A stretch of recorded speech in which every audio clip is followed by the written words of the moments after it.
Let me begin by introducing for his comments Mr. Richard Cohen, President, Southern Poverty Law Center, someone I admire very much, and the center's work in keeping all of us not only informed but alert as to what's going on and the influences that we have to contend with sometimes that are not in the best interest at all of the American people. With that, let me invite you for your comments, sir. Thank you for that kind introduction, and thank you for the honor of being here today.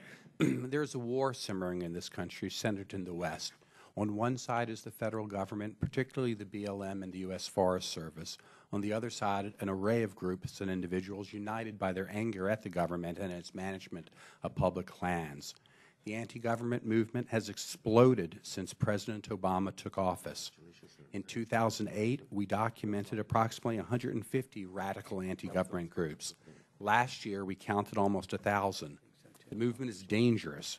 It includes almost 300 armed militia groups committed to resisting what they see as a tyrannical federal government.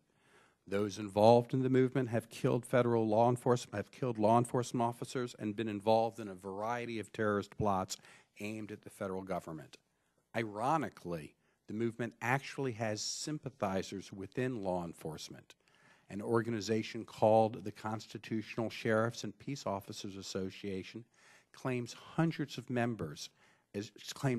sheriffs as members and promotes the idea that these sheriffs have a duty to defy federal law that they believe is unconstitutional.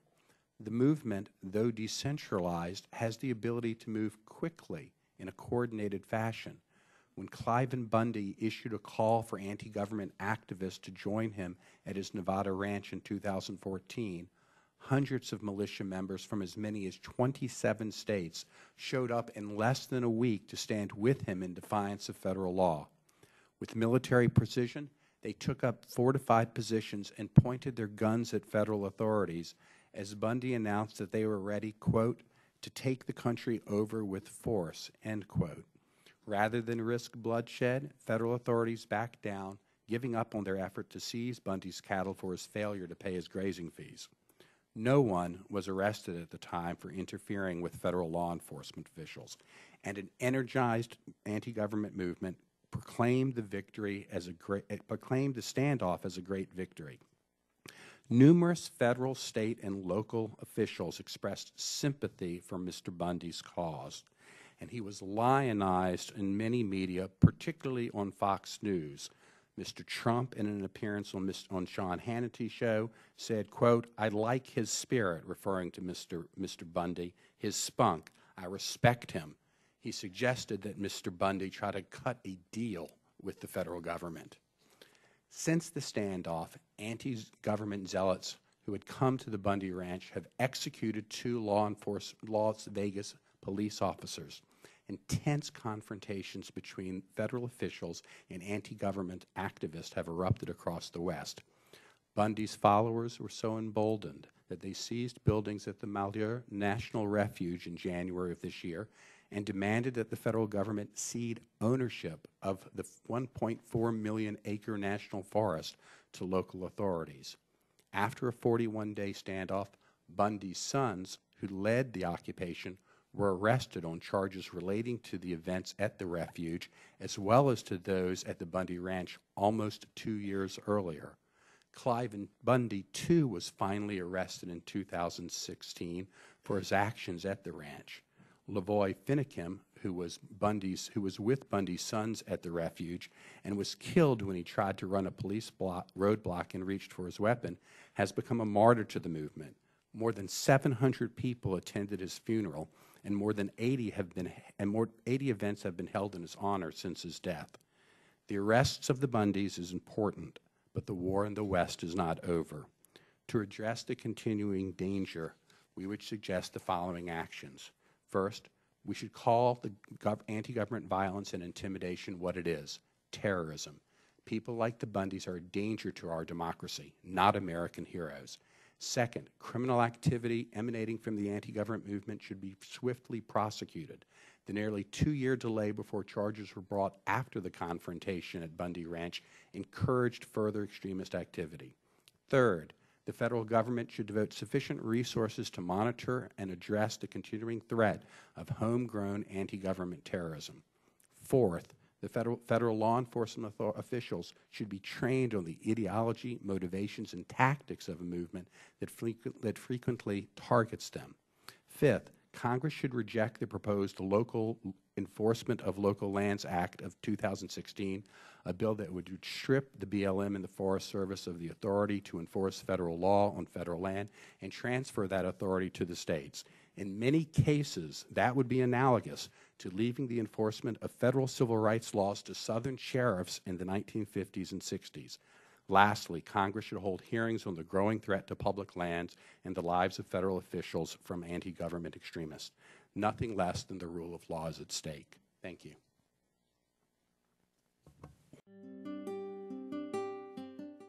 Well, thank you very much, Mr. Chairman, to both of you ranking members. I'm really glad that we're having this discussion because it's a very important discussion. I think, Ms. MacNab, you kind of said something that sort of piqued my concern. You said we have a problem of minimum prosecution in these issues, and I was wondering if you could just elaborate on that and if you would have a specific suggestion, recommendation for us to think about out of that. Yeah, I think Bundy Ranch was a great example of this. You had coming and going, all told, probably 1,000 supporters who came with weapons, spread out over a 2-month period. And to date, the only people they've prosecuted are the ones that pointed guns at officers on the 12th of April. There are entire groups that have been left out of the prosecution, which emboldens them. Now they know that they can do such and such, they can go so far and avoid prosecution. What is it that they would have actually been prosecuted for, these other? I'm not a lawyer. That is not my specialty. But these were groups of people that were on federal land with guns, prepared to shoot federal agents should they try to remove trespass cattle or arrest the Bundys or do anything else. They were on ridges. They were doing overwatch. They had patrols, and they were all on federal land. Thank you. I was wondering, Mr. Cohen, could you respond to that? I agree with what Ms. MacNab said. They could have all been prosecuted for interference with federal law enforcement officials doing their jobs. And, of course, the people who pointed guns could be indicted for a variety of assault crimes. I think it's taken, kind of way too long, almost 20 months to bring a small number of people to justice. I understand the importance of building a case. But I think the U.S. Attorney in Nevada was way, way, way too cautious. Do you think we have inadequate resources from our law enforcement to deal with issues of this nature? I think historically, and since 9/11, federal law enforcement resources have been skewed toward radical Islamic terrorism. 9/11 was the Pearl Harbor of our time, and it deserves resources, but we can't take our eye off that other ball, and I think that's happened at points in time. The administration recently has, devoted more resources to it, but still the BLM, the Forest Service are terribly understaffed. I think I just got to 2.5 minutes. Let me ask Mr. Congressman Peter DeFazio, Ranking Member, Committee on Transportation and Infrastructure. Your comments, sir? Well, actually, I have. Thank you, Mr. Chairman. I appreciate the Southern Poverty Law Center. I started trying to get Bundy prosecuted a couple years ago when I had Raul's position as ranking member, and it's been inexplicable to me why it took so long. And then, of course, his sons learned a lesson from that. But you've also documented a rise in the number of militia groups since his victory. Can you? That's correct. There's been a tremendous increase overall since 2008. The movement was moribund in 2008. It exploded after President Obama was elected. In 2015, we saw again another big uptick. about a 15% uptick in the number of these radical anti-government groups, more than almost 300 militia groups. And, you know, it's just a dangerous situation. I think the failure to move quickly after the Bundy Ranch standoff contributed to it significantly. Have you been following the prosecution from Malheur? Because I'm very concerned, and Ms. MacNab, you talked about sort of I can't remember the word you used, under enforcement, under process, something along those lines. Fazio, your comments are correct and well stated. This should be a concern to all members of Congress, not and have regular order and be part of some legislative action on the part of this Congress. But this is an effort to profile, bring attention to, and work from there. Let me ask my friend and colleague from California, member of the Resources Committee, Mr. Lowenthal, for his comments, questions. Sir? Thank you, Mr. Ranking Member Grijalva and Ranking Member Thompson, and to our witnesses. And I, too, join with all the other members here on the thanking our ranking members for holding this forum. But I am, as a member of Natural Resources, very disappointed that our Natural Resources Committee chair has refused to hold a hearing and engage on this real and pressing issue of domestic terrorism on our public lands. You know, bullying, intimidation, especially with deadly weapons by anti-government extremists, should not be tolerated on our public lands. They ignore our laws, these radical and willful acts of these anti-government extremists. They endanger law enforcement officers, and they endanger land managers, and they also, even more so, abuse the privileges of access that we provide for all Americans. My first question, I just have a series of questions for others, and I'll try to get them in, is first to Mr. Cohen. The Constitutional Sheriffs and Peace Officers Association, CSPOA, promotes the idea that sheriffs have a duty to resist federal agents who attempt to enforce federal laws, including gun control laws, that the sheriffs believe are unconstitutional. This group calls itself the last line of defense, standing between the overreaching government and your constitutionally guaranteed rights. Legal scholars roundly dismiss these ideas as completely unfounded, yet they seem to have taken hold in some right-wing militia movements, and they've led to this armed occupation in Burns. The question I have is, does this crusade of county supremacy, is this increasing the risks to our federal officers and members of the public? What are these kinds of actions doing, and what kinds of impacts are they having by an organization such as the CSPOA? I think there's no question but that they increase the risk to the public. They fray the trust between the federal, state, and local law enforcement officials. There's a situation in Oregon at the end of the occupation where the sheriffs wouldn't tell one of their sheriff colleagues because he was a member of the group that you've been talking about. Yes. That group has been growing. And, you know, they have, I think it's a very intoxicating thing for some of these sheriffs to believe that they are the law of the land and everyone else is accountable to them. We put out a report earlier this week, you know, talking about, we interviewed 50 of those folk, and some of the things they said were really quite disturbing. It's shocking. Mr. Blount, I have Ask Mr. Huffman, Congressman Huffman, from California, member of the Resources Committee, and ranking member of the Water Subcommittee, if he would please proceed with questions or comments, sir. Thank you, Mr. Ranking Member. I want to continue on this constitutional sheriff's issue. Most of my sheriffs would scoff at this crazy idea that sheriffs are the ultimate interpreter of the United States Constitution, but there's a bit of this ideology in and around my Northern California district. And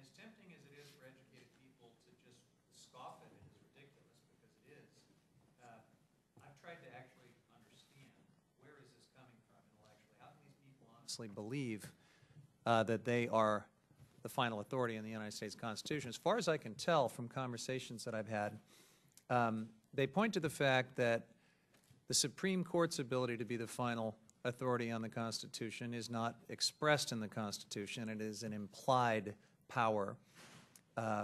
Now, that's an implied power that was established by the Supreme Court in the early years of our republic, Marbury versus Madison.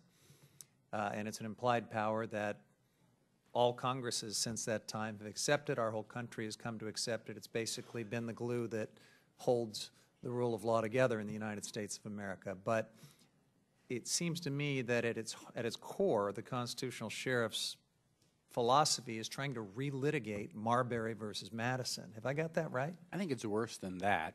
They're trying to read the supremacy clause out of the U.S. Constitution. That's not a matter of interpretation. That's in, that's in the words of the Constitution. I think it's important also to know that this idea of the sheriffs being the highest constitutional officials really comes out of the posse comitatus movement, kind of a racist, anti-Semitic movement that gained some traction during the farm crisis, and itself was responsible for the deaths of federal marshals and other law enforcement officials. Right. So I don't think it has a good legacy, and it doesn't take kind of a law degree. I think most people in high school civics would know that federal law is the supreme law of the land. Any other thoughts or comments on this? In that case, I just want.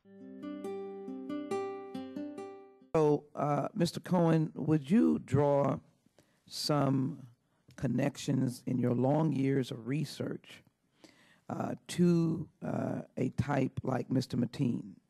A new climate, word terrorism now is part of America's vernacular, but draw some common strains that would suggest that this hearing on public lands, which has been used by others that are engaged in what we might call domestic terrorism, but how are we seeing now this theme, this stream, become something that we should not overlook and ignore? Thank you for the question and for those comments. There's a lot of division in America today, and there are powerful voices who are stoking that. There are people who want us, who have a backlash to, or groups that have tremendous backlash to the progress that the LGBTQ community has made. There has been hay to be made in our country for vilifying the federal government. I think a lot of that has to do with President Obama. Mm-hmm. He is seen as some kind of foreign power. And has been the object of a lot of rage. I think that contributes to it. And Mr. Mateen, all of his motives, perhaps will be clarified as we go forward. But he seems like many of white supremacists who act out, someone who was disappointed in his life, someone who needed to find someone to blame, a scapegoat, and it ended violently. We saw it, of course, a year ago today in the killings in Charleston, where someone who had been radicalized online in the way that Ms. MacNab spoke. I think when we see Mr. Mateen's computer, we'll see similar things.